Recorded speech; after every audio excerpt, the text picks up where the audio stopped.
Delhi liquor scam CBI కేసులో కవిత bail petition పై తీర్పు వాయిదా పడింది. ఈ నెల 6కి తీర్పు వాయిదా వేసింది కోర్టు. ఈడీ, సిబిఐ 2 కేసుల్లో బెయిల్ పిటిషన్లపై తీర్పును మే 6న వెలువరిస్తామన్నది Kaveri Baweja.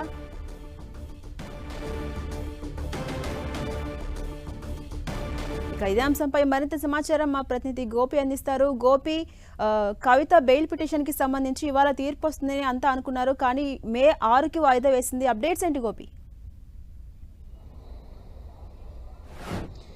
Delhi liquor policy CBI కేసులో కవిత బెయిల్ పిటిషన్ పైన ఈ రోజు తీర్పు వెలువడాల్సి ఉంది. కానీ ఈ తీర్పుని మే 6వ తేదీకి వాయిదా వేస్తున్నట్లుగా జడ్జి కావేరి బవేజా వెల్లడించడం జరిగింది.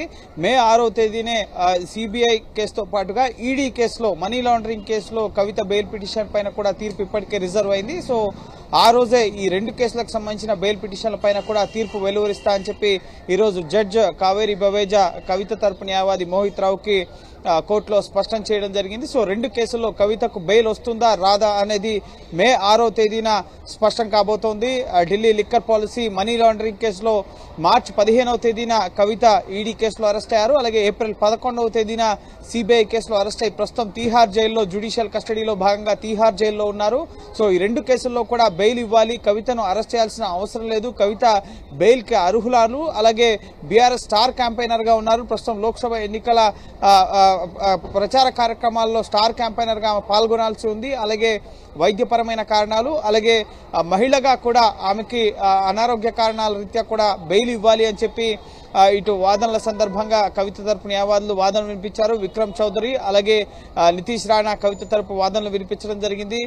సుదీర్ఘంగా సిబిఐ కేసులో అలాగే ఈడీ కేసులో 3 రోజుల పాటు వాదనలు జరిగాయి.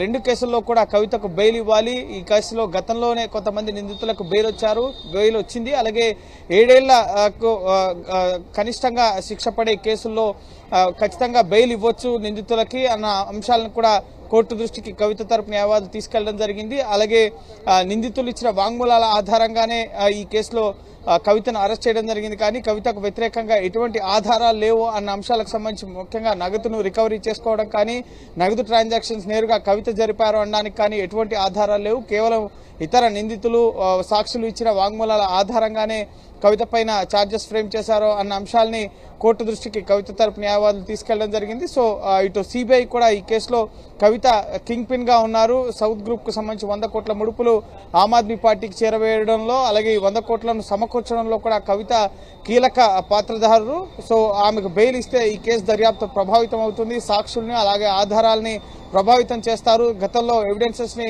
డిస్ట్రాయ్ చేసే ప్రయత్నం చేశారు. మొబైల్ ఫోన్స్ లో ఉన్న డేటాని ఎరేజ్ చేశారు. డిజిటల్ ఎవిడెన్సెస్ లో ఉన్న డేటాని పూర్తిగా చెరిపేశారు అన్న అంశాలను కోర్టు దృష్టికి తీసుకెళ్లారు. అలాగే సాక్షులను బెదిరించారు అన్న అంశాలను కూడా కోర్టు దృష్టికి తీసుకెళ్తూ కవితకు బెయిల్ ఇవ్వద్దు అని చెప్పి ఇటు ఈడీ, సిబిఐ 2 కేసుల్లో 2 దర్యాప్తు సంస్థలు కూడా కవితకు బెయిల్ వ్యతిరేకిస్తున్నారు.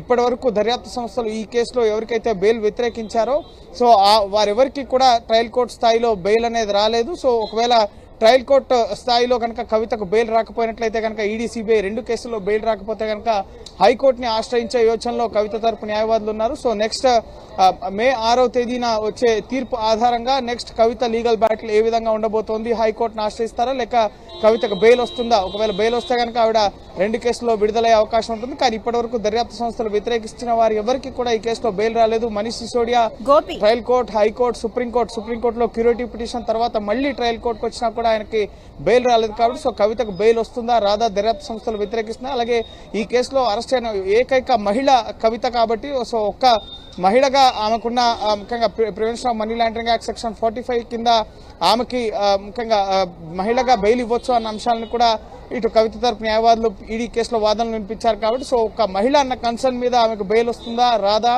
అలాగే ఈ కేసులో దర్యాప్తు సంస్థల వాదనలు పరిగణలోకి తీసుకుంటే కనుక కవితకు బెయిల్ ఇచ్చే అవకాశం లేదు. కానీ ఈ కవిత తరపు వాదనలు పరిగణలోకి తీసుకుంటే కనుక ఆవిడకి బెయిల్ వచ్చే అవకాశం ఉంది. ఒకవేళ కవితకు బెయిల్ వచ్చినా ఇటు దర్యాప్తు సంస్థలు హైకోర్టుని ఆశ్రయించే అవకాశం ఉంది, ఉన్నత స్థాయి కోర్టుని. ఒకవేళ బెయిల్ రాకపోతే కవిత ఉన్నత స్థాయి కోర్టుని ఆశ్రయించే అవకాశం కనిపిస్తోంది. థాంక్యూ గోపి.